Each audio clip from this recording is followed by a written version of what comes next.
Ang tunog ng pagbagsak ng ulan sa labas ng mansyon ng mga Del Fierro ay tila musika sa pandinig ni Syra. Pero sa loob ng master's bedroom, mas maingay ang katahimikan. Dahan-dahang tinupi ni Syra ang huling piraso ng kanyang bestida at inilagay ito mismo sa loob ng malaking maleta. Walang panginginig sa kanyang mga kamay. Sa gilid ng kama, nakahanay ang 5 maliliit na backpack at makukulay. Puno pa ito ng mga stickers at nakahanda na para sa pag-alis. Ang mga gamit ni Xander, Ross, Enzo, Sian at Tyler. Syra, mabuti naman at naisipan mong gawin yan. Hindi lumingon si Syra sa boses na nagmula sa pintuan. Alam niya ang amoy ng pabango na yon. Isang mamahaling brand na siya mismo ang pumili para kay Xander noong anibersaryo nila. Ngayon amoy traidor na ito sa kanyang ilong. Tapos na tayo mag-usap, Xander. Nagdesisyon ka na nung pinapasok mo siya sa buhay natin. Hinila ni Syra ang zipper ng maleta bago hinarap ang asawa. Hindi galit ang rumihistro sa kanyang muka, kundi isang klase ng pagod na nakakatakot tingnan. Hinawakan ni Xander ang kanyang batok, bakas ang pagkairita at kaba. Buntis si Bridget.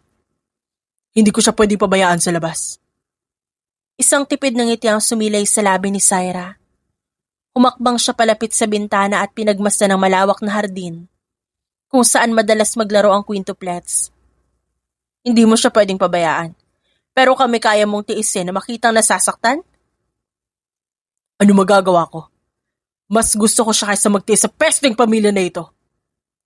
Medyo tumaas ang boses ni Xander. Isang depensibong reaksyon.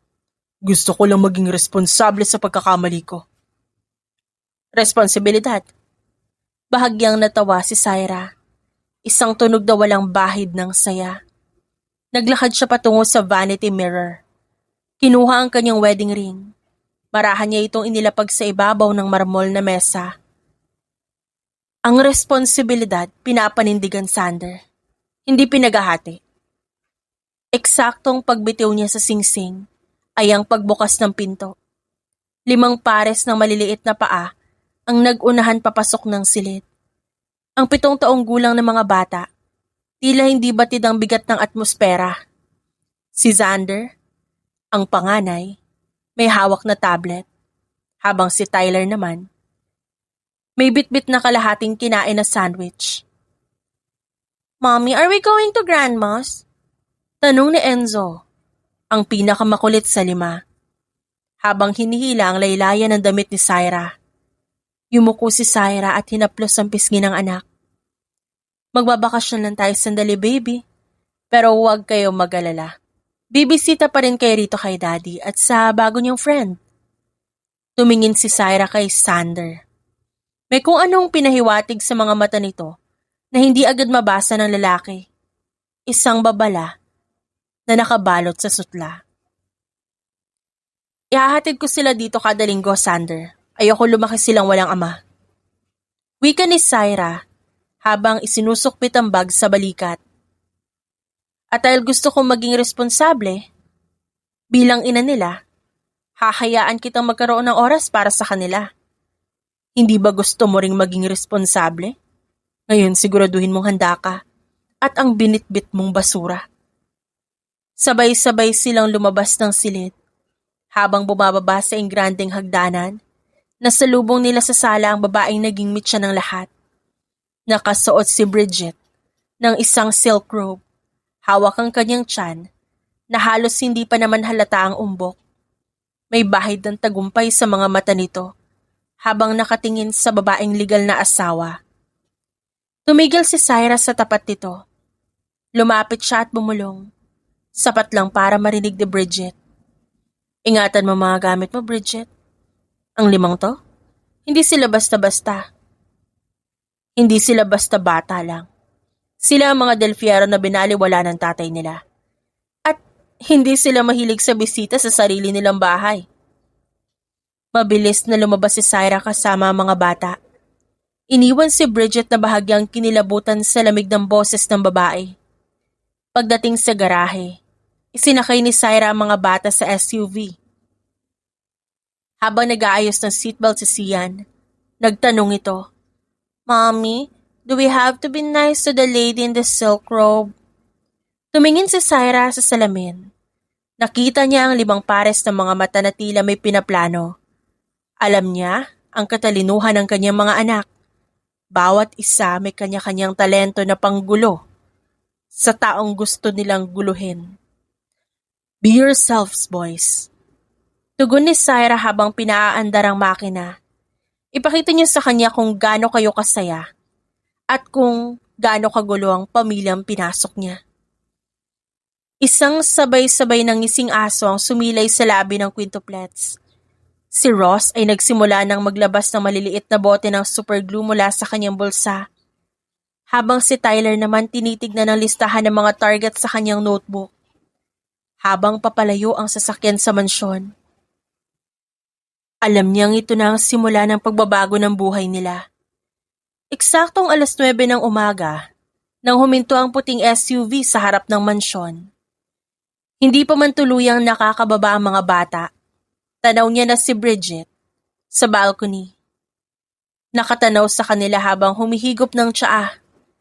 Mukhang sinusubukan nitong magpakasenyora sa bahay na hindi naman sa kanya. Tandaan ang rules, boys. Maging magalang kay Daddy at siguraduhing magiging masaya ang pananatili niyo dito. Paalala ni Syra habang isa-isang inaayos ang kwelyo ng mga anak. Isang mabilis na kindat ang isinagot ni Sander. "Copy, Mommy. Operation Welcome Home starts now." Pagpasok sa loob, sinalubong sila ni Sander na may pilit ng ngiti. Bakas sa mukha ng lalaki ang puyat. Marahil, hindi pa sanay sa bagong setup ng kanilang buhay. Inaya niya ang mga bata sa dining area, kung saan nakahain ng mga pagkain. Nakasunod naman si Bridget, na dahan-dahang bumababa sa hagdan. Tila ba bawat takbang, kailangang bigyan ng atensyon. "Good morning, kids!" Bati ni Bridget sa kanyang pinakamatamis na boses. "Sana magustuhan niyo ang breakfast na hinanda ko." Hindi sumagot ang mga bata. Sa halip, sabay-sabay silang naglakad patungo sa hapagkainan. Ngunit bago pa man makaupo ang lahat, napansin ni Bridget ang kanyang paboritong designer bag na naiwan niya sa dulo ng sofa. Halos manlaki ang kanyang mga mata nang makitang puno ito ng malalagkit na mansya ng chocolate syrup at dinikitan ng makukulay na stickers ng mga dinosaur. "Ang bag ko!" Bulalas ni Bridget at halos mapatili sa gulat. Lumapit si Tyler, ang bunso, na may hawak pang kalahating kinain na donut. Inosente siyang tumingin sa babae. "Ay, bag niyo po pala yan. Pasensya na po akala ko basurahan. Kulay brown po kasi at medyo amoy luma na, tita." Namula sa galit si Bridget, pero pinigilan niyang sumigaw dahil nakatingin si Sander. Pilit ang ngiting itinabi niya ang nasirang gamit at naupo na lang sa hapag. Nang magsimulang kumain ng lahat, kinuha ni Bridget ang kanyang baso ng fresh orange juice. Ngunit sa unang higo pa lang niya, bigla siyang nabulunan at naibuga ang lahat sa direksyon ni Sander. "Tubig! Akin na! Ba't maalat ang juice?" Reklamo ni Bridget habang namumula ang mukha sa sobrang alat na nalasahan. "Ay, pasensya na po. Kala ko asukal para sa pancakes. My bad. Baka kasi masyadong matamis ang ugali niyo, kaya kailangan ng balance." Mahinahaw sabi ni Ross habang tinitignan ang bote ng asin sa tabi niya. Mabilis na tumayo si Sander para kumuha ng tissue at punasan ang kanyang damit. Halata ang pagkapahiya niya sa harap ng mga anak. "Boys, mag-ingat kayo. Masela ng kondisyon ni Bridget ngayon dahil sa baby." "Daddy, look!" Singit ni Sian habang tinuturo ang carpet sa ilalim ng mesa. "Nag-draw kami ng map para hindi kami maligaw sa laki ng bahay mo." Halos himatayin si Bridget na makita ang mamahaling puting carpet. May mga guhit na permanent marker. Isang mahabang linya mula sa kusina hanggang sala. Sa labas, habang nakasandal sa kanyang sasakyan, tinitignan ni Syra ang kanyang relo. Alam niyang nagsisimula na ang gulo sa loob ng mansyon. Hindi lang simpleng laro ang dala niya at ng kanyang mga anak. Bawat isa sa kanila, may misyong gawing impyerno ang buhay ng babaeng umagaw sa kanilang bahay. Enjoy the morning, Sander. Bulong ni Syra sa sarili bago tuluyang sumakay at pinaandar ang kanyang SUV. Dahil simula pa lang ito ng tunay na saya. Maagang umalis si Sander para sa isang business meeting, kaya naiwan si Bridget ng mag-isang nagbabantay sa 5 bata. Akala niya, magiging madali ang lahat. Isang pirasong tablet lang para sa bawat isa, tatahimik na ang mga ito. Ngunit mali siya. Kids, please, huwag kayong tumakbo sa hallway! Sigaw ni Bridget habang hinahabol si Enzo na may hawak na marker. Hindi siya pinansin ng bata. Sa halip, mabilis na pumasok si Enzo sa walk-in closet ni Bridget. Pagdating niya ron, huli na ang lahat. Ang puting carpet ay may mga drawing ng mga bituin at kung ano-anong hugis. Look, tita, I made it more beautiful. Pagmamalaki pa ni Enzo habang pinapakita ang kanyang art. Napahawak si Bridget sa ulo. Ramdam na ang pagsisimula ng matinding sakit ng kanyang ulo. Enzo, napakamahal niya. Lumabas ka na dito! Habang busy siya sa pagsaway kay Enzo, hindi niya napansin sina Ross at Tyler sa kusina. Kinuha ng dalawa ang lahat ng harina sa pantry at ikinalat ito sa sahig. Gumawa sila ng snow effect gamit ang electric fan. It's snowing, tita! Sigaw ni Tyler nang makita si Bridget na papasok sa kusina. Puti na ang buong paligid, pati ang buhok at damit ni Bridget na naging biktima ng lumilipad na harina. Halos hindi siya makahinga sa sobrang inis. Sander! Bakit mo ako iniwanan ng mga batang ito? Sa kabilang bahagi naman, sina Xander at Sian, tahimik na nasa sala. Mukha silang anghel na nanonood ng TV. Ngunit sa likod ng kanilang ngiti may ibang plano. Inilipat nila lahat ng channel sa mga horror movies na may malalakas na tunog at itinago ang remote control. Xander, nasa na remote? Tanong ni Bridget habang pilit pinupunasan ng harina sa kanyang muka. Di ko po alam, tita, baka po kinuha ng multo. Seryosong sagot ni Xander habang nakatingin sa screen. Napaupo na lang si Bridget sa sofa at pagod at malapit ng umiyak.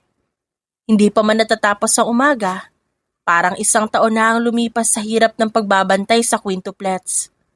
Hapon na nang pumarada ang sasakyan ni Sander sa tapat ng kanyang mansyon. Pagod na makikita sa kanyang muka mula sa maghapong pakikipag-usap sa mga kliyente. At ang tanging hiling niya, isang tahimik na gabi kasama si Bridget at ang kanyang mga anak. Ngunit pagkabukas pa lang niya ng pintuan, ang amoy ng harina at malansang kung ano ang sumalubong sa kanya. Bridget! Kids! I'm home! Tawag ni Sander habang dahan-dahang naglalakad sa sala. Nanlaki ang kanyang mga mata nang makita ang puting carpet na dati spotless. Ngayon ay parang dinaanan ng isang pangkat ng mga batang artist na gumagamit ng permanent marker. May mga bakas pa ng maliliit na paa na kulay puti mula sa kusina hanggang hagdanan. Sander! Isang hagulhulang narinig niya mula sa sofa. Napalingon si Sander at halos hindi niya makilala ang babaeng nakaupo doon. Si Bridget, na laging maayos ang itsura. Punong-puno ng harina ang buhok.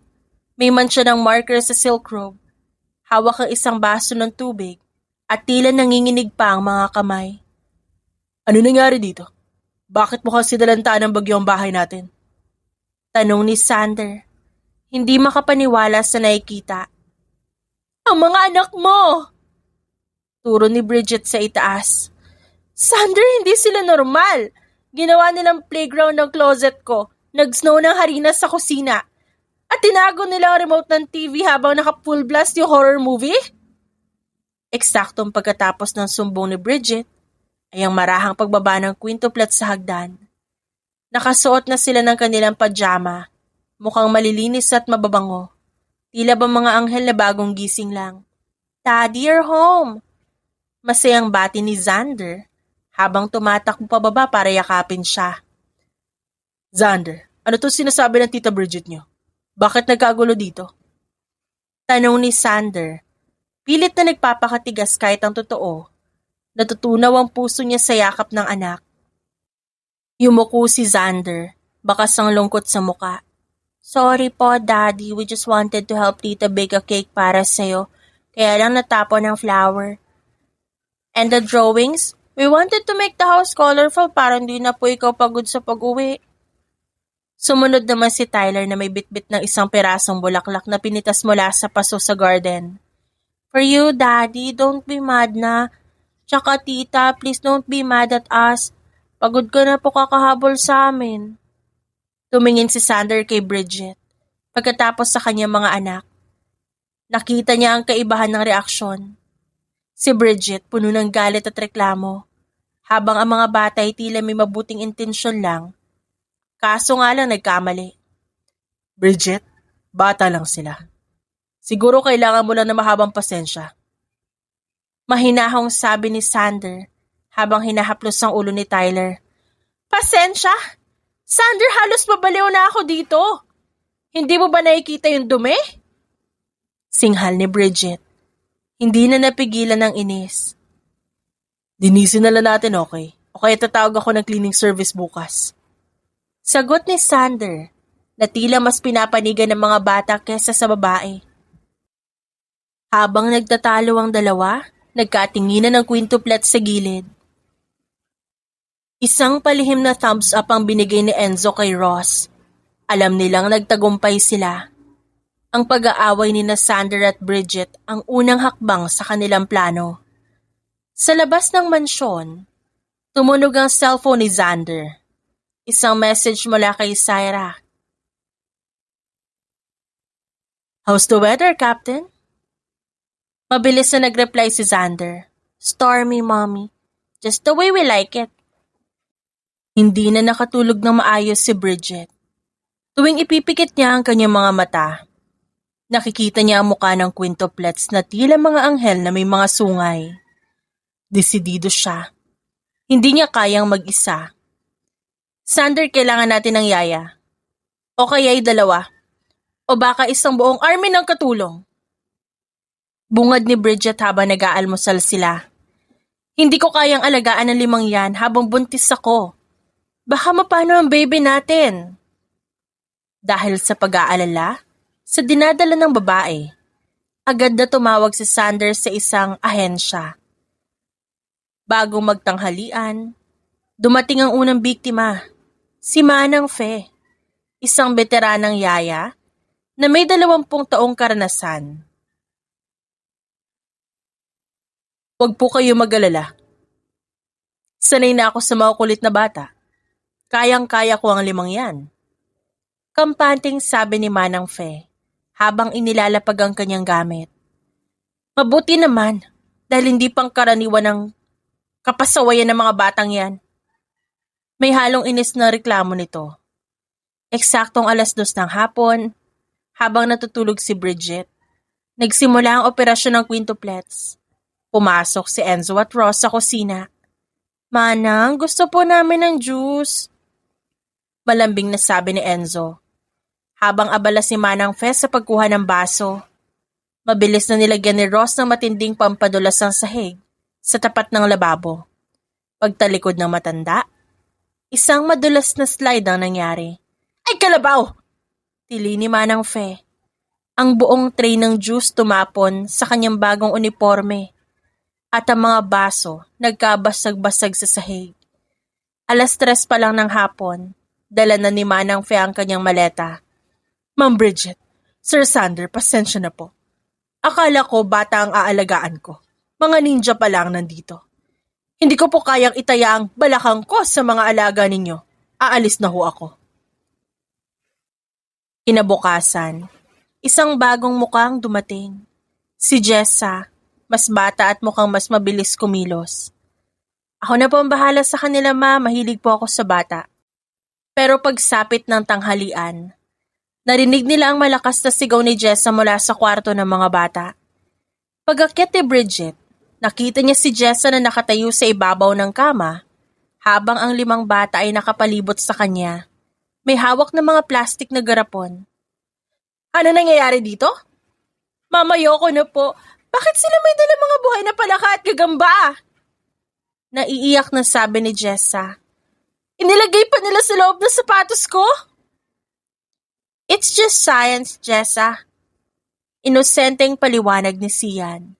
We wanted to see if they like your socks. Hapon pa lang wala na si Jessa. Mabilis itong nag-impake habang nanginginig pa ang mga kamay. Sumunod na araw, si Aling Mila naman ang sumubok.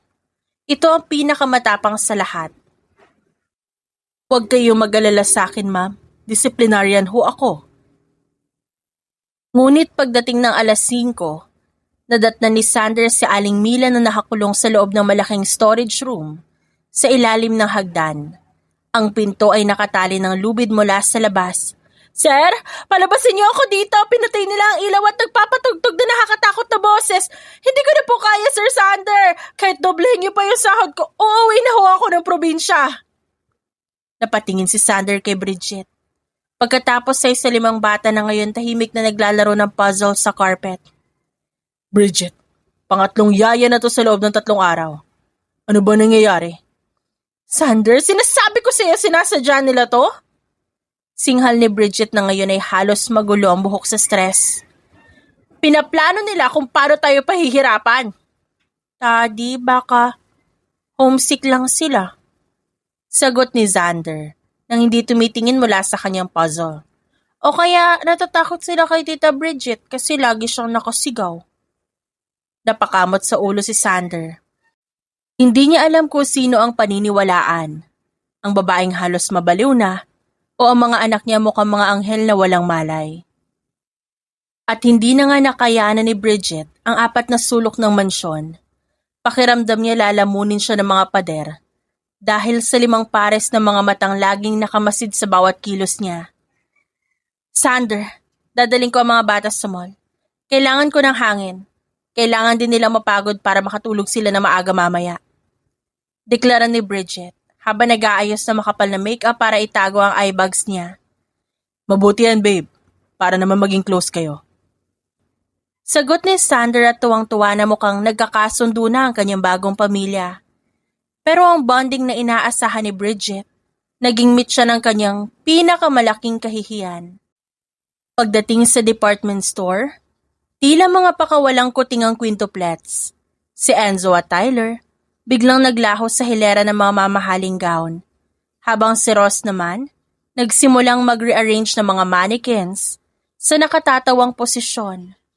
Kids, come back here! Sigaw ni Bridget. Habang pilit na hinahabol si Sian, na pilit sumasakay sa display na bisikleta. Sa gitna ng kaguluhan, isang malakas na tunog ng pagbagsak ang narinig. Ang pyramid na mga nakadisplay na imported na pabango, gumuho ng bahagyang masagin ni Tyler ang stand. Sa kamalas-malasan, ang tumalsik na liquid ay tumama mismo sa puting dress ni Bridget.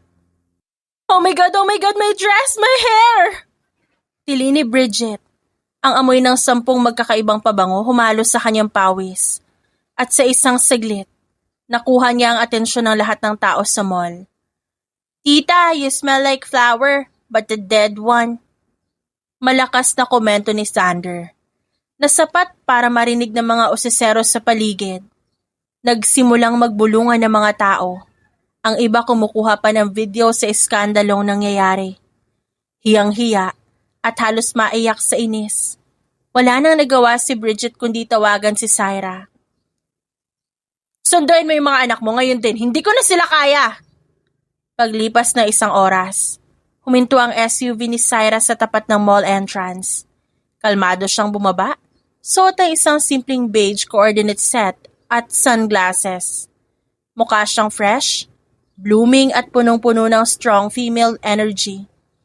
Nang makita siya ng quintuplets, Sabay-sabay na tumakbo ang 5 patungo sa kanya. Mommy! Hey my champions, did you have fun with tita? Nakangiting tanong ni Syra habang hinahalikan sila sa noo. Very much, Mommy. Tita Bridget even took a bath in perfume. Sagot ni Ross na may kasamang malokong tawa. Lumapit si Bridget kay Syra. Mukhang basang sisiw na halos hindi maipinta ang muka. Syra, pagsabihan mo to mga anak mo, wala silang disiplina. Sinira nila ang damit ko at ang reputasyon ko sa mall na to. Inalis ni Syra ang kanyang sunglasses. Tiningnan si Bridget mula ulo hanggang paa. Disiplina. Ang mga anak ko pinalaki silang may tamang asal, Bridget. Pero alam mo naman ang mga bata, nararamdaman nila kung sino ang fake sa paligid nila. Baka hindi ka lang talaga nila gusto. You did this on purpose, no? Gigil na tanong ni Bridget. I didn't do anything. Sabi ni Sander, gusto mo ng pamilya, di ba? O ayan, isang buong pamilya ang binigay ko sa inyo. Huwag kang magreklamo kung di mo kayang lunukin yung pinasok mo. Isinakay ni Syra ang mga bata sa sasakyan. Bago siya sumakay sa driver's seat, lumingon siya ulit kay Bridget. By the way, may nakakita sa'yo sa kabilang wing ng mall kanina. May kausap kang lalaki na hindi naman si Sander. Ingat, baka pati ang reputasyon na iniingatan mo maging basura din. Pag-andar ng sasakyan, katahimikan ng namayani sa loob, hanggang sa sabay-sabay na nag-high five ang mga bata. Good job, boys! Ngayong gabi, we'll have a steak dinner at home. Tapos, pag-uusapan natin ang susunod nating move. Kahit hirap na hirap si Bridget, wala siyang magawa. Ang co-parenting agreement ay malinaw. Kailangang ihatid ni Syra ang mga bata sa mansyon ng Del Fierro tuwing dulo ng linggo. Para kay Bridget, ito ay tila isang hatol ng kamatayan na paulit-ulit bumabalik. Bridget, nandito na sila. Sigaw ni Sander mula sa sala. Bakas ang saya sa kanyang boses. Sa kabila ng gulo, nananatili siyang bulag sa laro ng kanyang mga anak. Pumasok ang quintuplets na may mga bitbit na bagong laruan, mga remote-controlled cars at dambuhalang robots. Si Syra nanatili lang sa pinto at hindi na pumasok. I'll pick them up on Sunday evening. Sander, siguraduhin mong buo pa ang bahay mo pagbalik ko.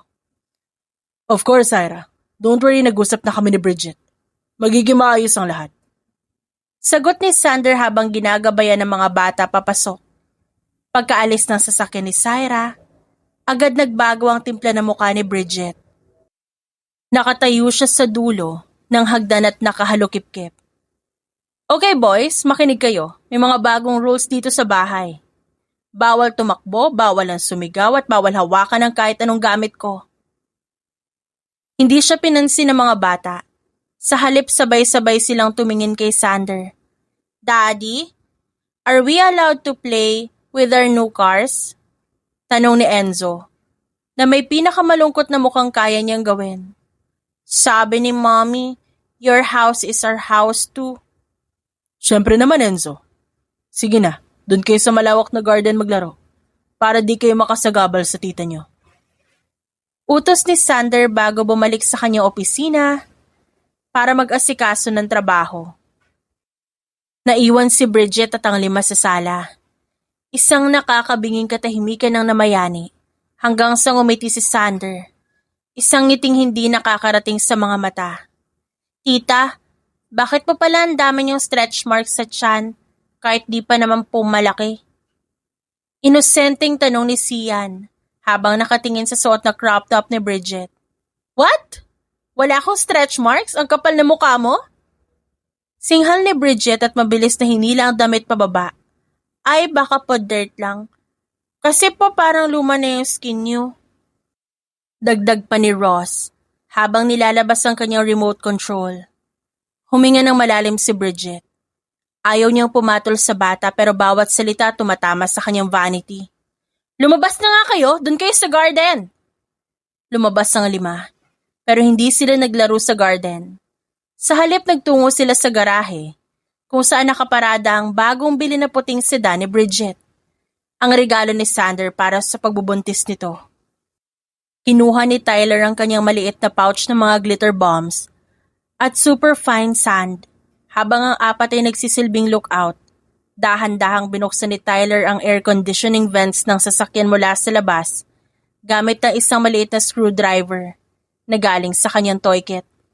Ibinuhos niya ang lahat ng glitters at buhangin sa loob ng vent system. Phase 1 complete, bulong ni Tyler.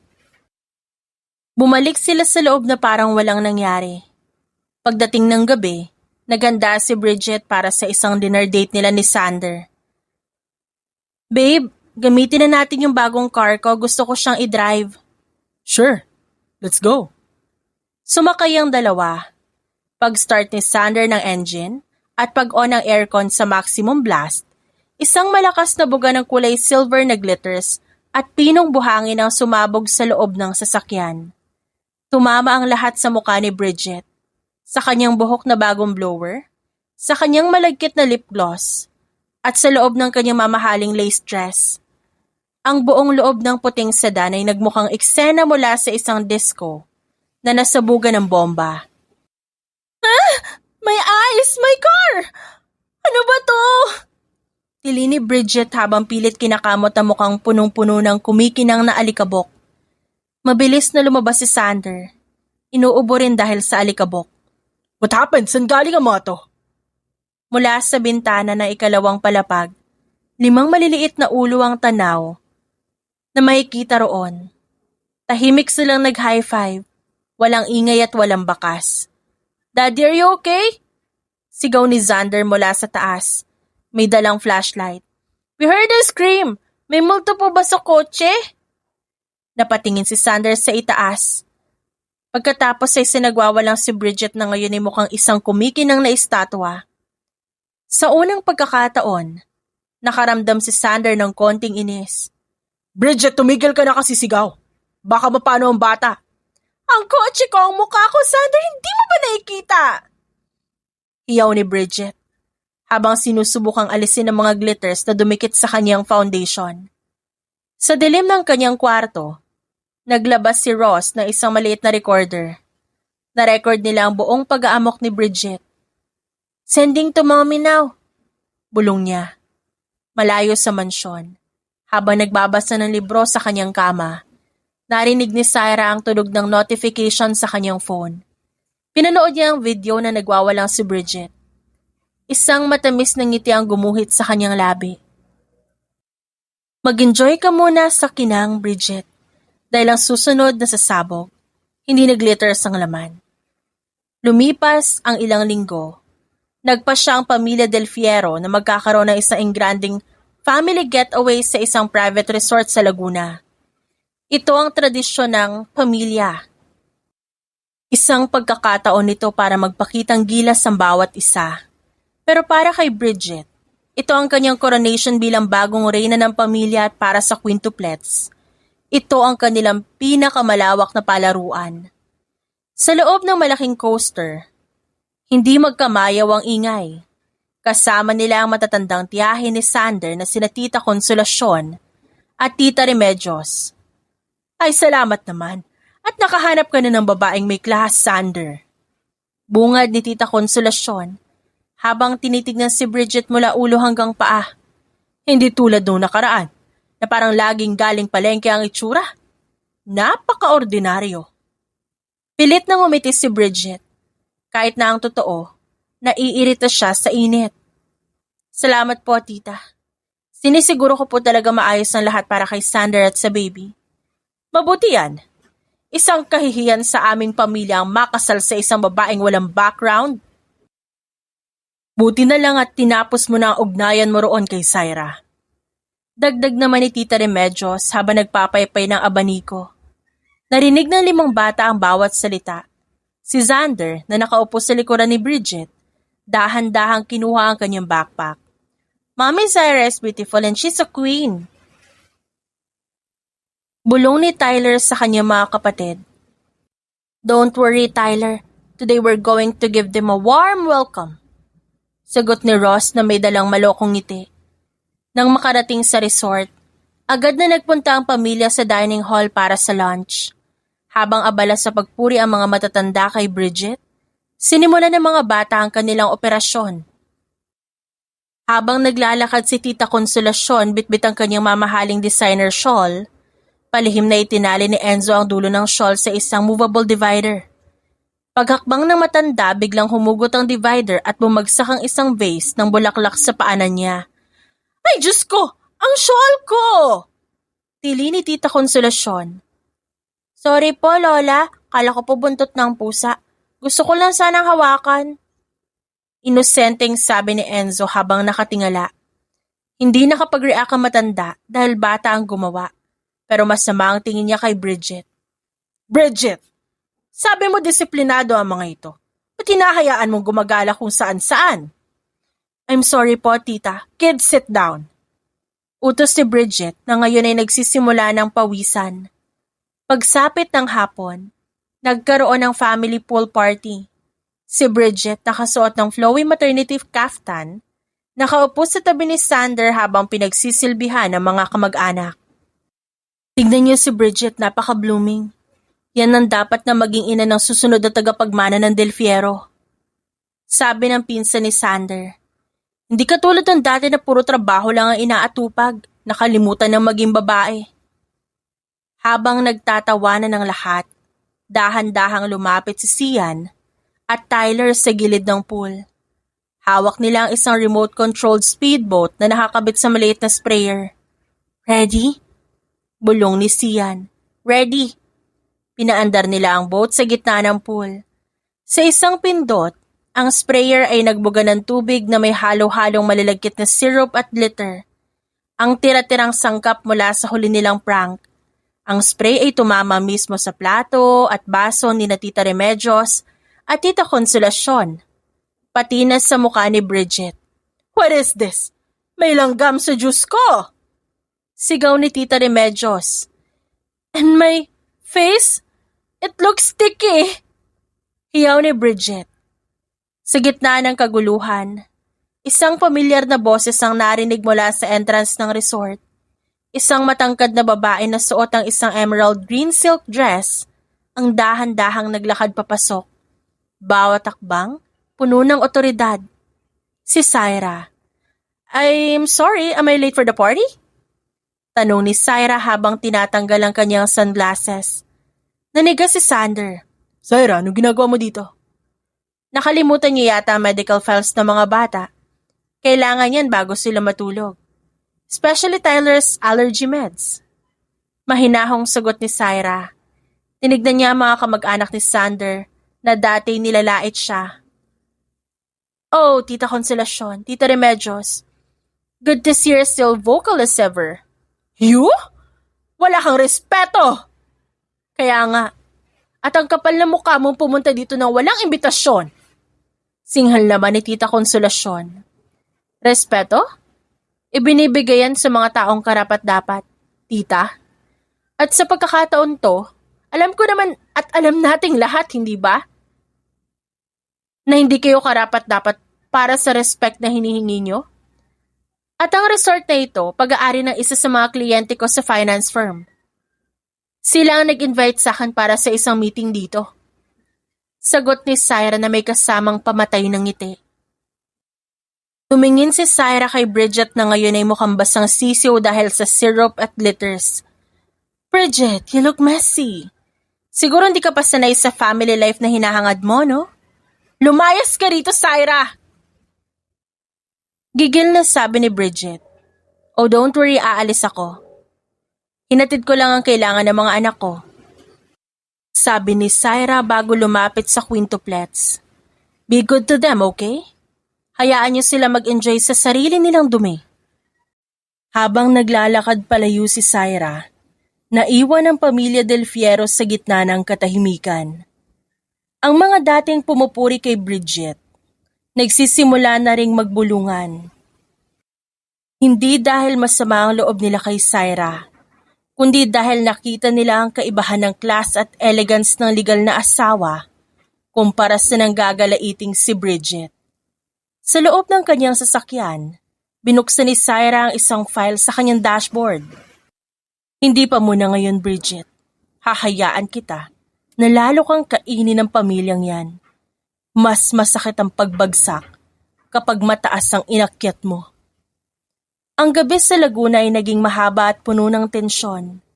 Alam ni Syra na bawat pait na nararanasan ni Bridget ay bayad pa lang sa bawat luhang ibinuhos niya noong araw na ipinagpalit siya ni Sander.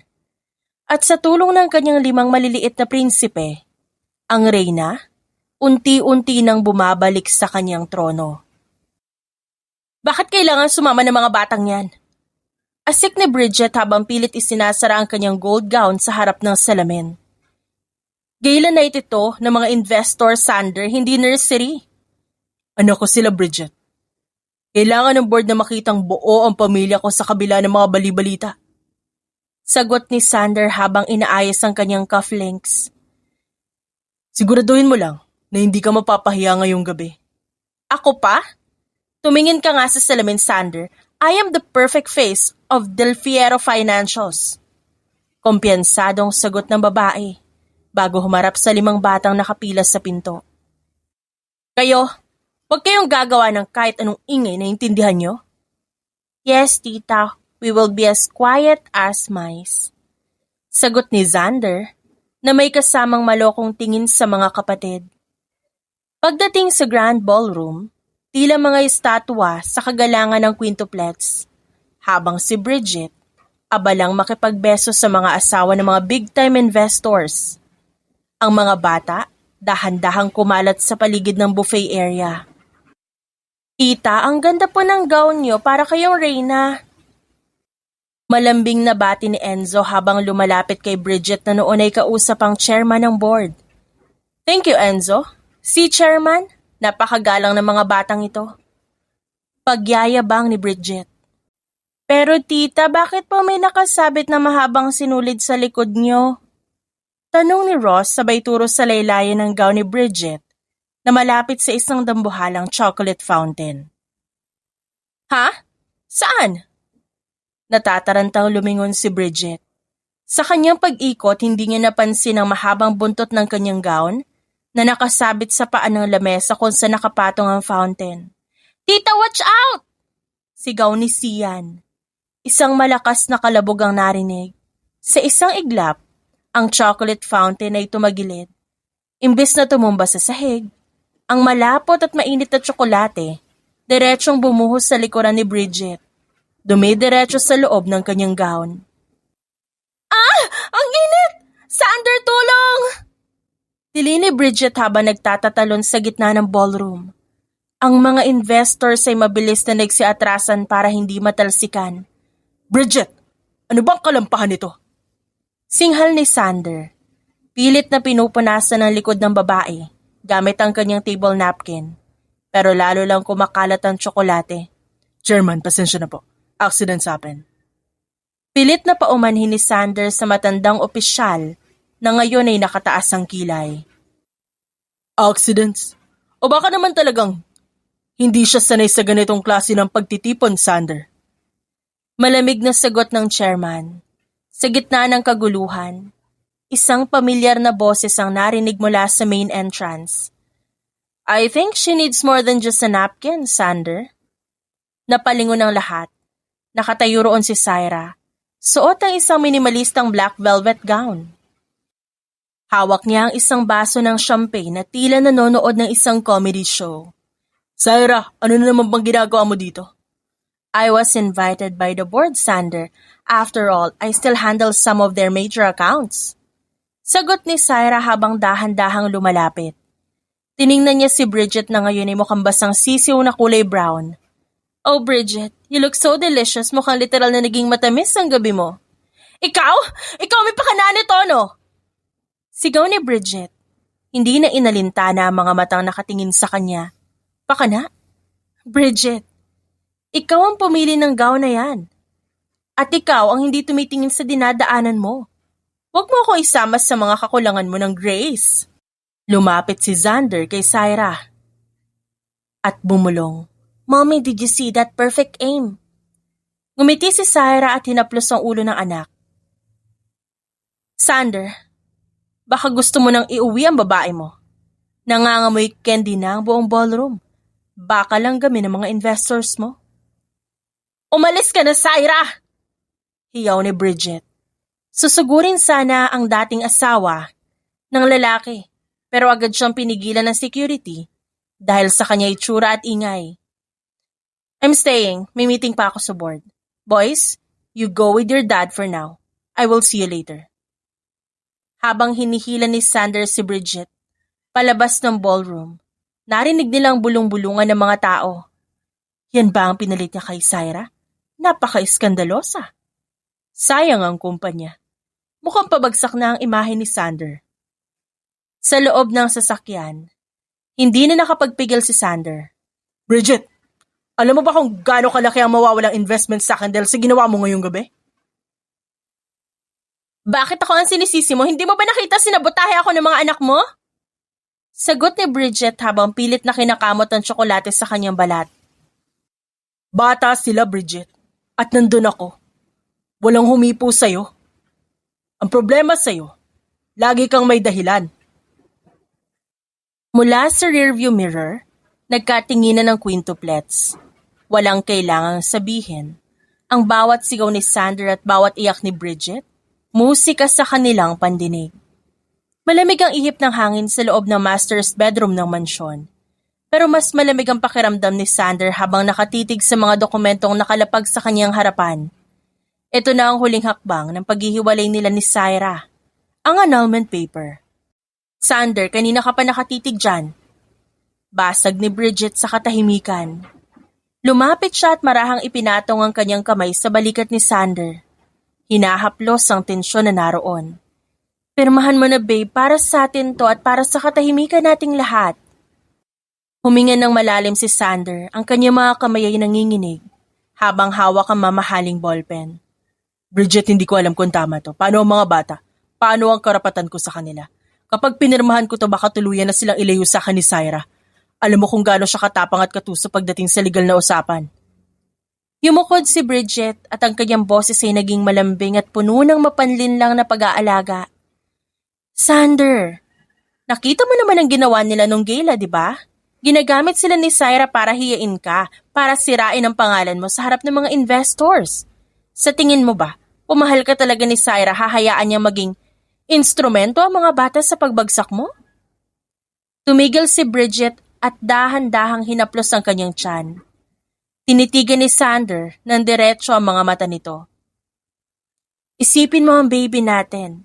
Kapag naging legal na ang lahat sa atin, mas mapoprotektahan natin ang anak na narito sa sinapupunan ko. Ang quintuplets, hindi mo naman sila mawawala. Pero kailangan mo unahin ang pamilyang buo pa, ang pamilyang hindi ka tatalikuran. Huwag mong hayaang gamitin ka ni Syra para lang sa sustento at pansarili niyang interes. Napakapit si Sanders sa gilid ng mesa. Ang bawat salita ni Bridget ay tila laso na dahan-dahang pumapasok sa kanyang isipan. Binubura ang tiwala sa ina ng mga anak niya. Tama ka. Kailangan kong protektahan kung ano meron tayo ngayon. Sa isang mabilis na galaw, pinirmahan niya ang bawat pahina. Sa huling stroke ng ballpen, tila may malaking pader na tuluyang humarang sa pagitan niya at ng nakaraan. Mabilis na kinuha ni Bridget ang folder. Ang kanyang mga matay kumikinang sa tagumpay na hindi maipaliwanag. Lumipas ang 2 linggo matapos ang pirmahan. Opisyal na ang paghihiwalay at tila naging hudyat pa para maging dominante si Bridget sa loob ng mansyon. Ngunit sa likod ng kanyang pagiging isang may bahay ng Del Fiero, may kilos siyang tinatago sa lahat lalo na kay Sander. Isang hapon, habang abala ang lahat, napansin ni na Ross at Sian, si Bridget na mabilis tumabas patungo sa dulo ng hardin, malapit sa auxiliary gate. Kung saan madalang dumadaan ng mga tao, may bitbit siyang maliit na pouch na tila may laman na kung ano na mahalaga. Ba't siya doon pumunta? Bawal tayo dumaan doon, di ba? Bulong ni Ross habang nakasilip sa likod ng malaking paso ng halaman. Dahan-dahan natin siyang sundan. Nakita nilang may inabot si Bridget na isang makapal na envelope sa isang lalaki na nakasuot ng helmet sa labas ng gate. Hindi nila makita ang mukha nito. Pero baka sa kilos ni Bridget, ang pagmamadali at kaba. Pagkaalis ng lalaki, Mabilis na pumasok si Bridget sa isang maliit na storage shed sa garden. Akala niya walang nakakita. Pero paglabas niya, hindi niya napansin na may nalaglag na isang maliit na card mula sa kanyang bulsa. Nang masigurong malayo na si Bridget, mabilis na lumabas ang dalawang bata para kunin ang card. Ano to, business card? Tanong ni Ross. Binasa ni Sian ang nakasulat. Wala itong pangalan ng kumpanya, kundi isang address sa isang liblib na lugar sa labas ng syudad at isang numero na may nakasulat na property consultant. Bakit siya nakikipag-usap sa ganyan ng patago? Itago natin to, ipakita natin kay Kuya Xander. Saad ni Sian. Sa kabilang dako, sa marangyang opisina ni Syra, nakatayo siya sa harap na malaking bintana. Habang nakatingin sa abalang syudad, hawak niya ang isang baso ng wine. Kalmado ang kanyang itsura, pero ang kanyang mga matay puno ng determinasyon. Tumunog ang kanyang telepono. Ma'am Syra, confirm, pinirmahan na ni Sir Sander ang papers at na-file na po ang annulment decree. You are now officially free. Isang matamis at malamig na ngiti ang gumuhit sa labi ni Syra. Salamat. Oras na para simulan ng totoong laro. Kumusta ang investigasyon sa mga ari-arian ni Bridget? Ma'am, nalaman namin na may mga properties siyang pilit na ibinibenta sa ilalim na ibang pangalan. Tila nag-iipon siya ng malaking halaga ng cash. At may isa pa kaming natuklasan. Ang medical clinic kung saan siya nagpapacheck up noong nakaraang buwan. Hindi rehistradong OBGYN clinic, kundi isang private laboratory na kilala sa pag-aayos ng mga dokumento. Huminga ng malalim si Syra. Hinaplos niya ang isang folder sa kanyang table na naglalaman ng impormasyong hindi inaasahan ni Sander.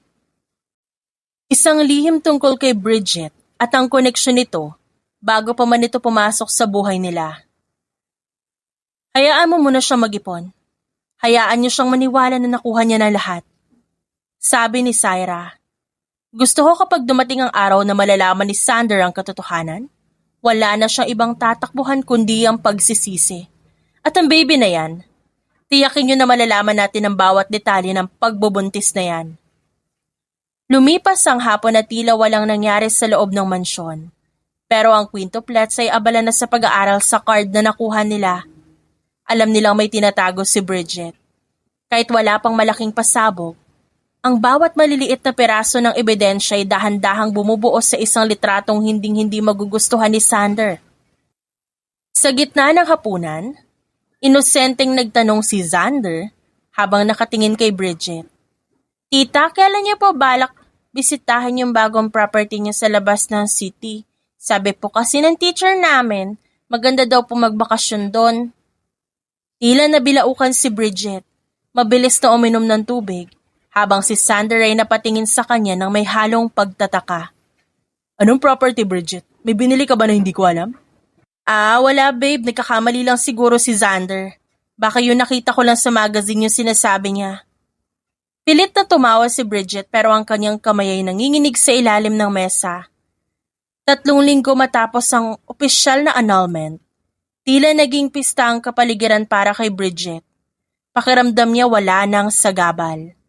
Hawak niya na ang titulo, ang mansyon, at ang lalaking pinaghirapan niyang agawin. Ngunit sa bawat takbang niya sa loob ng bahay, hindi niya mapigilang lumingon dahil sa pakiramdam na may laging nakamasid sa kanya. Sander, babe, look, dumating na yung mga order ko gamit para sa nursery. Masayang sabi ni Bridget habang pinapakita ang mga mamahaling wall decoration para sa silid na yon. Gusto ko bago pa man lumaki na husto yung tiyan ko, handa na ang lahat. Napangiti si Sander, pero hindi ito umabot sa kanyang mga mata. Mabuti yan, Bridget. Basta siguraduhin mo hindi ka masyado napapagod. Sa gitna ng kanilang pag-uusap, tumunog ang doorbell. Isang malaking box ang inihatid ng isang courier. Isang elegante at itim na kahon na may nakataling pulang ribbon. Walang nakasulat na pangalan. Tanging card na may nakasulat lang na para sa bagong simula ng pamilya Del Fiero. Sander, may regalo tayo. Baka galing sa isa sa mga investors na gusto mong maging kaayos matapos nung nangyari sa gala. Excited na sabi ni Bridget habang binubuksan ang kahon. Nang matanggal ang takip, tumambad sa kanila ang isang napakagandang antique na silver rattle at isang set ng mamahaling baby clothes. Ngunit sa ilalim ng mga damit, may isang maliit na frame. Kinuha ito ni Bridget at sa isang iglap, namutla siya at tila nawala ng hininga. Ang frame ay naglalaman ng isang lumang dokumento, isang property deed sa isang malayong probinsya, at sa tabi nito'y isang litrato ng isang simpleng bahay na may nakatayong lalaki sa harap. Ang lalaki hindi si Sander. Ano yan, Bridget? Tanong ni Sander at pilit sinisilip ang hawak ng babae. Mabilis na itinago ni Bridget ang frame sa likod niya. Wala! Isang thank you note lang ito na may picture ng foundation na tinulungan ko noon. Maling box yata na ipadala. Foundation? Pero bakit parang nakita ko ang pangalan mo sa papel? Wala yun, Sander. Baka namamalik mata ka lang. I'll just put this in our room. Mabilis na sagot ni Bridget. Halos tumatakbo na paakit ng hagdan habang nanginginig ang mga kamay. Sa itaas, mabilis pumasok si Bridget sa kanyang walk-in closet at nilak ang pinto. Inilabas niya ang frame at tiningnan ng litrato. Ang lalaki sa litrato? Si Mark, ang taong pilit niyang itinatago sa nakaraan. Ang property deed naman ay ang lupang palihim na binibili gamit ang pera ni Sander bilang exit plan kung sakaling mabuko ang lahat. Paano ito nalaman ni Syra? Paano niya nakuha ang dokumentong ito? Inis na bulong niya sa isip habang hinahabol ang sariling hininga. Hindi niya alam, sa kabilang bahagi ng closet, may isang maliit na vent kung saan nakatutok ang isang endoscope camera. Sa kabilang dulo nito, sa kwarto ng mga bata nakaharap ang quintuplet sa isang tablet. Nakita niyo yung mukha niya para nakakita ng multo. Bulong ni Sian habang kinukuha ang screenshot ng dokumento sa screen. Kuya Xander, bakit may ibang lalaki sa picture at bakit property deed ang tawag dun? Tanong naman ni Tyler. Ibig sabihin nag-iipon siya ng sarili niyang yaman gamit ang pera ni Daddy at yung lalaki, siya yung Mark na laging binabanggit ni Tita Bridget tuwing hating gabi sa phone. Hindi lang yun ang tinatago niya, kundi pati yung buong buhay niya bago niya nakilala si Daddy. Samantala sa opisina ni Syra, kausap niya ang kanyang private investigator sa phone. Nakarating na ba ang regalo? Opo, ma'am. Nakita na nila. Siguradong hihinto ang mundo ni Bridget sa takot ngayon. Hayaan mo siyang manginig. Gusto ko malaman niya na bawat lihim niya hawak ko. Hindi ko pa muna sasabihin kay Sander ang tungkol sa lalaki o sa property. Gusto ko, si Bridget mismo ang magkamali sa sobrang pagkapraning niya. Ma'am, may isa pa kami natuklasan. Yung klinik na pinupuntahan niya sa probinsya. Hindi lang pala documents ang inaayos doon. Nalaman namin na may isang nurse doon na dating kasama ni Bridget sa trabaho sa isang club sa Cebu. Kumunot ang noon ni Syra. Club sa Cebu? Ibig sabihin malayo ang narating ng klase na Bridget na yan. Bago siya nagpanggap na isang socialite sa Manila. Opo, ma'am. At ang balita, yung Mark ang dating manager doon. Sila ang magkasama bago pa man pumasok sa eksena si Sir Sander. Isang malalim na buntong hininga ang pinakawalan ni Syra. Sander. Napakalinaw ng lahat, pero pinili mong maging bulag. Pero huwag kang mag-alala, ang mga anak mo ang magdidilat ng mga mata mo. Kinabukasan naging balisa si Bridget. Tuwing may kakatok sa pinto o may darating na delivery, halos tumalo ng puso niya sa kaba. Hindi na siya makakain na maayos, at ang kanyang morning sickness na dati pilit lang, ngayon tila nagiging totoo sa sobrang stress. Habang nag-aalmusal, inosenteng nagtanong si Ross. Tita, nasa namin magandang antique rattle sa box kahapon. Gusto ko po sana hiramin para ipakita kay Daddy. Nabitawan ni Bridget ang kanyang tinidor. Itinago ko na, Ross. Baka mawala niyo lang. Okay po. Kala ko po kasi binalik niyo sa Mark na nagpadala. Hirit ni Ross na may kasamang malokong ngiti. Napatayo si Sander mula sa kanyang upuan at ang kanyang muka'y puno ng pagtataka. Mark? Sino si Mark, Ross? Paano mo nalaman ang pangalang yan? Napatingin si Sander kay Bridget na ngayon ay tila estatwa sa sobrang putla. Ang katahimikan sa loob ng dining room ay naging mabigat at ang mga batay tahimik na nagkatinginan. Alam na ang susunod na move, magmumula na sa kanilang ama. Ang hangin sa loob ng master's bedroom ay tila naging kasing bigat ng tingga.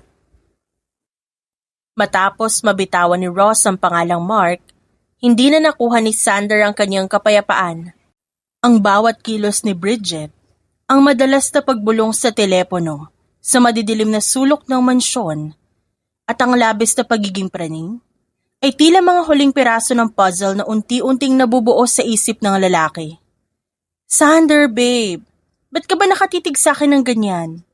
Masama ang pakiramdam ko, alam mo namang masela ng pagbubuntis ko. Pilit na paglalambing ni Bridget habang sinusubukang hawakan ang kamay ni Sander. Mabilis na umiwas si Sander at ang kanyang mga matay puno ng nanunuot na galit. Ilang buwan na tayo nagsasama rito, Bridget.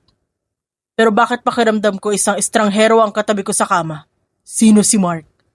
At bakit may mga property kang palihim na binabayaran sa labas ng kaalaman ko? Sander, guni-guni mo lang yan. Pinupuno ng mga anak ni Syra ang utak mo ng kung ano-anong kasinungalingan eh. Sigaw ni Bridget at susubukan sanang mag-hysterical para makuha ang simpatya nito. Ngunit hindi tumigil si Sander. Guni-guni? O katotohanan pilit mong binabaon? Sa sandaling yon bumukas ang pinto ng kwarto, pumasok ang quintuplets. Hindi bilang mga batang naglalambing kundi bilang mga hukom na handang magbigay ng sentensya. Walang bakas ng ngiti sa kanilang labi. Si Sander may hawak na tablet habang sina Sian at Ross may bitbit na isang lumang itim na bag. Daddy, wag mo na itanong sa kanya dahil hindi siya magsasabi ng totoo. Sabi ni Sander. Panoodin mo to. Pinindot ni Sander ang play sa tablet. Ang boses ni Bridget ay malinaw na umaalingaw-ngaw sa buong kwarto. Isang recording mula sa isang nakatagong device sa garden. Mark, konting tiis na lang. Nakapirma na si Sander ng annulment niya. Kapag nakuha ko ang malaking bahagi ng pera niya para sa baby kuno niya na to, aalis na ako sa impyernong mansyon na to. Hayaan mo siya magbayad para sa anak na hindi naman sa kanya. Naniga si Sander. Ang bawat salita ay tila isang punyal na paulit-ulit tumatarak sa kanyang dibdib. Tumingin siya kay Bridget, na ngayon, tila estatwa sa sobrang putla. It's not true! Fake yan! Inedit nila yan! Hiyaw ni Bridget. Susugurin sana si Sander para agawin ang tablet, pero hinarangan siya ni Tyler at Enzo. Di lang yan, Daddy, sabi ni Sian habang binibigay ang itim na bag kay Sander. Nahanap namin to sa auxiliary gate, may mga reseta dito mula sa isang private lab at mga sulat galing sa lalaking yan. At heto ang pinaka-importante. Inilabas ni Sian ang isang dokumento. Ang original na medical records ni Bridget na nakuha nila sa tulong ng private investigator ni Syra. Kasabay nito inilapag ni Sander ang isang papel sa ibabaw ng mesa. Basahin mo to, Daddy, yan ang medical record ng mga bagay na tinago noon kay Mommy para protektahan ka. You are sterile, Daddy. You can't have children. Kami lang ang himala mo. Pero pinagpalit mo kami sa isang kasinungalingan. Binalot ng katahimikan ang kwarto habang binabasa ni Sander ang mga papel. Ang katotohanan ay mas masakit pa sa kamatayan. Ang lalaking pinagmalakihan ng kanyang pagkalalaki at bagong pamilya, nalaman na ang lahat ng kanyang pinaniniwalaan ay isang malaking panloloko. Ginamit mo ko. Pinaniwala mo ako magkakaanak tayo habang pinagtatawanan niyo ako ng lalaki mo? Sander, please, mahal kita. Sigaw ni Bridget habang lumuluhod. Lumayas ka! Hiyaw ni Sander. Isang sigaw na yumanig sa buong mansyon. Pinalayas ko ang legal wife ko. Sinira ko ang buhay ng mga anak ko dahil sa'yo. Magnanakaw ka, scammer! Sa gitna ng sigawan, kalmado siya, suot ang kanyang power suit. Si Syra ay nakangiti, kasama ang 2 pulis at ang kanyang abogado. Tiningnan niya si Bridget na parang isang dumilang sa sahig. Qualified theft at falsification of documents, Bridget. Nalaman ko na ang lahat ng paglipat mo ng pondo mula sa kumpanya ni Sander patungo sa mga account ni Mark. Pulis, dalhin niyo na siya. Habang pilit na kinakaladkad si Bridget palabas, nagsisisigaw ito ng mga mura. Nang mawala na ang ingay, na iwan si Sander na nakaluhod sa sahig. Humihikbi ng malakas. Anak, patawarin niyo si Daddy, patawarin niyo ako. Sabi ni Mommy, forgiveness is earned, not asked. Hindi sapat ang sorry, Daddy. Pinanood namin kung paano mo ipahiya si Mommy. Pinanood namin kung paano mo kami pagtabuyan para sa babaeng yan. Babawi ako. Magiging maayos ang lahat. Hikbi ni Sander at nakatingin kay Syra na nananatiling nakatayo malapit sa pinto. Syra, please. Let's fix this. Annulment paper lang yun. Pwede nating bawiin. Tiningnan siya ni Syra ng matagal. Walang bahid ng awa sa mga mata ng babae. Pinunit mo na ang sumpaan natin nung araw na mas pinanigan mo ang mga malisyosong paratang ng babaeng yan kaysa sa katapatan ko, Sander. Ang papel na yun, hindi lang basta papel. Yun ang huling piraso ng respeto ko sa'yo na itinapon mo. Syra, wag naman ganito. Aalis na kami, Sander. Ang mga bata mananatiling sa akin.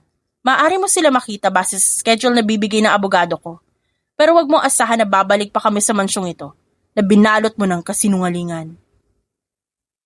Tumalikod na si Syra at ang quintuplets. Bawat takbang nila palayo, tila pako na ibinabaon sa puso ni Sander. Naiwan siyang mag-isa sa gitna ng kanyang malaki at marangyang mansyon. Isang mansyon na naging kasing lamig ng sementeryo. Wala ng Bridget na yayakap sa kanya. Wala ng mga anak na tatakbo patungo sa kanya. Ang tanging naiwan kay Sander ay ang kanyang pera, kumpanyang naghihingalo, at mga multo ng pamilyang sinira niya ng sariling mga kamay. Ang mansyon ng mga Del Fierro na dati simbolo ng kapangyarihan at karangyaan, naging isang malawak na kulungan para kay Sander. Isang buwan ang lumipas mula ng kaladkarin ng mga pulis si Bridget. Pero ang amoy ng tsokolate at ang alingaw-ngaw ng kasinungalingan, tila nakadikit pa rin sa mga pader. Araw-araw, nakaupo si Sander sa dulo ng mahabang dining table. Ang upuan kung saan dati pinagsisilbihan siya ni Syra at kung saan niya rin ito pinagtabuyan. Sa harap niya ay ang folder ng kanyang kumpanya na unti-unti nang bumabangon pero wala siyang maramdamang tagumpay.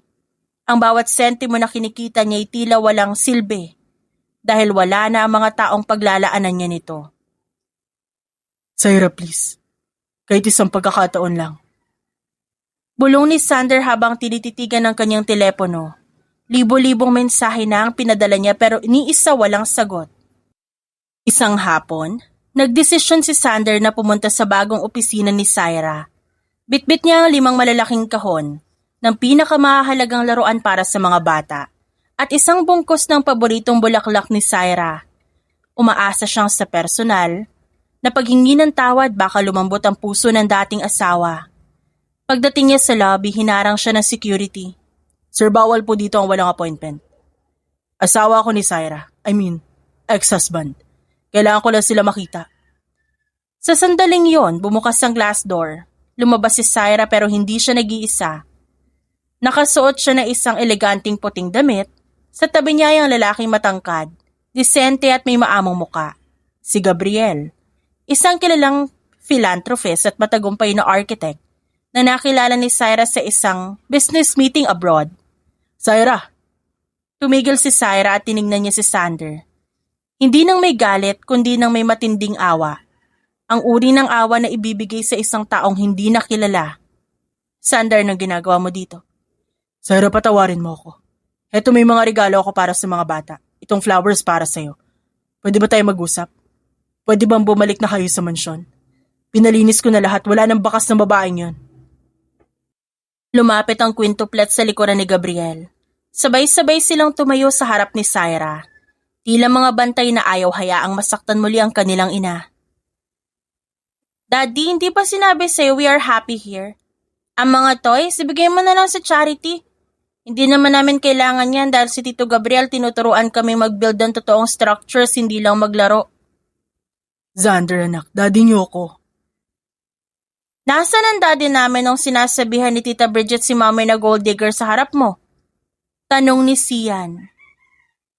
Nasaan ang daddy namin nung pinili mong maniwala sa peking Bridget kaysa sa 10 taong katapatan ni Mommy? Sander, tama na. Mahinahong singit ni Syra. Ang mga bulaklak na yan ibigay mo sa puntod ng pagsasama nating sinira mo. Hindi ko kailangan ng material na bagay para mapatawad ka. Pinatawad na kita para sa sarili kong kapayapaan. Pero hindi ibig sabihin nun may babalikan ka pa. Hinawakan ni Gabriel ang kamay ni Syra. Isang hawak na puno ng respeto at proteksyon. Sander, I think it's best if you leave. Syra and the kids have a new life now. A life built on truth and genuine care.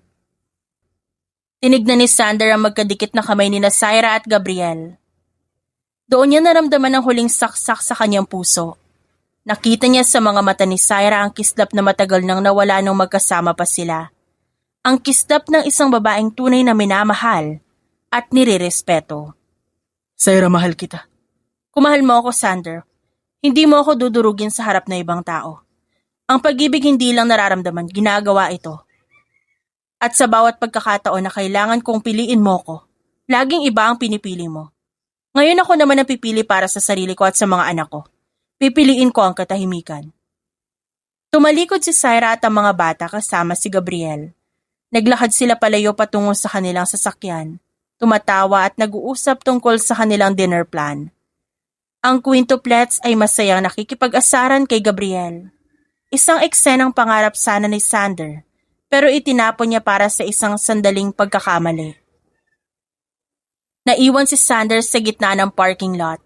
Bitbit ang mga bulaklak na unti-unti nang nalalanta sa ilalim ng araw. Pagkalipas ng ilang buwan, isang pribadong beach resort ang kinaroroonan ni Syra at naroon siya sa Pampang kasama si Gabriel. Sa malayo, makikita ang quintuplets na masayang naglalaro sa buhanginan. Walang bakas ng trauma o gulo ng nakaraan. Sigurado ka na ba dito? Tanong ni Gabriel habang tinititigan ng dapit hapon. Sa buong buhay ko, ngayon lang ako ulit naging sigurado, Gabriel. Sa'yo hindi ko kailangan mag-isip kung sapat ba ako. Sa'yo alam kong ang katotohanan ay sapat na. Samantala, sa loob ng madilim na selda, si Bridget ay nakaupo sa sahig, mag-isa at hinihintay ang kanyang sentensya. Ang lalaking si Mark na inakala niyang sasagip tumakas na dala lahat ng perang nakulimbat niya, iniwan siyang walang-wala. At si Sander ay nanatili siyang matagumpay sa negosyo pero gabi-gabi siyang umuwi sa mansyong walang kibo. Ang bawat sulok ng bahay ay paalala ng kanyang pagkatalo. Minsan, nakikita niya sa balita ang larawan ni Syra na tumatanggap ng parangal sa finance sector kasama ang kanyang bagong pamilya. Doon niya naintindihan ang tunay na kahulugan ng karma. Hindi ito laging tungkol sa paghihirap sa pera o pagkakasakit. Minsan ang pinakamasakit na karma ay ang panoorin ng taong pinakamamahal mo na maging masaya sa piling ng iba. Isang kaligayahang dapat sana sa'yo, kundi ka lang naging bulag sa kinang ng maling pag-ibig. Ito ay natapos, hindi sa isang marahas na sagupaan, kundi sa isang tahimik na pagtanggap na ang pag-ibig na walang tiwala ay parang bahay na itinayo sa buhangin, madaling gumuho sa unang bugso ng bagyo. At si Syra Valdez, ang reynang itinapon, matagumpay na nakabuo ng sarili niyang kaharian, kung saan ang tanging batas ay katapatan, at ang tanging hari ay ang lalaking alam ang tunay niyang halaga. The End.